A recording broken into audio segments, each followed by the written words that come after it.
What's up, everybody, and welcome back to The Hum, a Kansas Hoops podcast via the Field of 68. I'm Sam Lance with Jackson Bezdek, as always. And Bez, Kansas has played 3 games since we were last on. They played BYU, Oklahoma State, and Colorado. So that means we have a lot to get into today. So with that, let's go ahead and start this episode 65 of The Hum, coming right up next.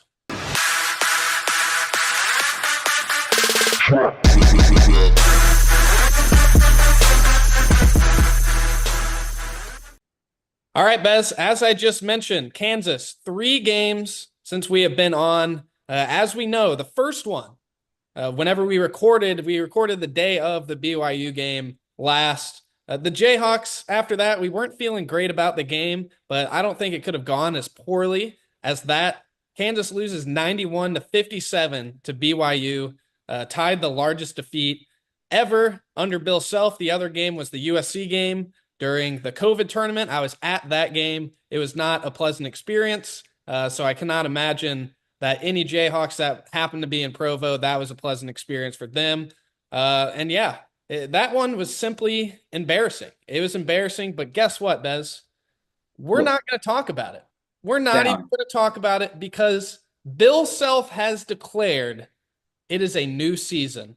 After that game, Bill Self basically said that he's rallying the team around the idea that it's a quote-unquote new season. And honestly, since then, I feel like the fans, the players, really everybody has kind of bought in to this fact. And since the new season started, Kansas is 2-0. And albeit it's probably against the 2 worst teams in the Big 12, Oklahoma State, which Kansas beat 96-64 at home. And then Colorado, who Kansas beat 71-64 last night. 2-0 on the new season, not against great teams, but what are just your thoughts, Bez, on this new season talk that is circling around Kansas right now? It's nice to have something positive at least to look to, That BYU game, holy cow. I had been saying for a while that the Jayhawks were not going to come on top in that, but that is not exactly what I had in mind, an absolute disgrace on the basketball floor. But hey, I like the new season stuff. I like that Bill started it, because there were times where I'm like, man, Bill might just be ready for DP just like everybody else. But he seems to want to finish the season on a strong note. And the players on Saturday, especially against Oklahoma State, they actually looked like they had fun for the first time probably since the Duke game, Sam. I mean, if we got to go back all the way there, I think, to where, you know, that was a solid group. We were super high on the squad after that game. And then everything just went bad, but now the guys seem like they're having some fun again. And hey, I like the new season stuff because you're staring at a 7 seed after the BYU game, right? Now all of a sudden you win 2 games. You look at the schedule coming up. Two out of your last 3 games are at home, and you're like, hey, back to the 4 seed, maybe the 4 or 5 seed in there. That's totally in range. And I think if you don't have the new season mentality, the other losses are going to linger. At least just get it out of the system. 2-0 in the new season. Don't even think about everything else. All we're focused on is now and going forward. And there's a very feasible path to Kansas, at least competing and, maybe winning some games in Kansas City. We'll talk about that coming up. But yeah, it's just positive, Sam. It's nice to be positive. Yeah, this is what Self said on kind of the whole idea of the new season. He said, quote, I think we were searching for anything to grab onto. We needed something good to happen, and that was the only thing that actually made sense to them, which I think is just absolutely hilarious. And I think you're right. Like that Oklahoma State game, I don't know if you saw the GIF that Mike Vernon tweeted Yeah. out, but everybody, hyping each other off or hyping each other up on the bench. And, lately, it seemed like Kansas was just having a terrible time playing. And we kind of talked about the idea of that maybe these guys don't like each other, maybe Bill doesn't like them, but that Oklahoma State game showed some signs of, hey, like this is gonna maybe turn around a little bit in that aspect. And I forget exactly who the player was, but somebody went down right on the baseline. I believe it was the Oklahoma State game, and immediately, like everybody ran right after him, got him up, and it was all good. Like, how many times have we seen even that this season? Right. How many times have we seen something like that? Not very many. So I really do think that Kansas is kind of latching on to this new season mindset. And I don't know, maybe it's making them turn a corner here a little bit. What do you think, Bez? Do you think the new season has allowed Kansas to turn a corner? I do think it has allowed them to. There's a path now to like, hey, we got to remember this was preseason number one. Now, I don't think that was a correct ranking, regardless of how you're going to slice it. But still, Kansas was a top 10 team for a majority of the year before it just got really bad. And, Vernon comes out with the stuff about, Zeke and Bill having words in the locker room and some other guys having words with some other coaches. But, that's the ebbs and flows of a season. It's a struggling team in a historic program. I would hope something like that would happen, honestly, to where the guys are like, and the coach is like, hey, this is not working. Whatever's going on Honestly, is it should have happened a lot sooner. right. I You think agree. about it. Like, why is this happening in February? Should have hashed this out, honestly, after the West Virginia game. Like, hey, whoa, we lost a conference opener at home. Something is off. But it didn't. But so now, like, Big 12 season's not over yet. You still have three hard games coming up, but two of them are very winnable because they're in the fog. And one of them, is a get back game, is a revenge game. So I think there's a path to where Kansas can win all three of these games. Do I think it'll happen? No. But like you said, it has allowed a path to develop to where you can actually talk yourself into, which is what Kansas fans are elite at, talking themselves into maybe a not great team being great. And it's at least there now. You can at least see it. But I don't know. If it's up to me, I don't think they're going to turn the corner, but hopefully some people do. I'm still skeptical, Bez. I still think this is a first or second round exit team. And I keep this is kind of the reason why I keep asking myself, okay, what is this team good at? Like what is the thing that this team hangs its hat on? If you think about the good teams in college basketball right now, you got Auburn. They just run up and down the floor, play like crazy people, have a ton of fun, and score a lot of points.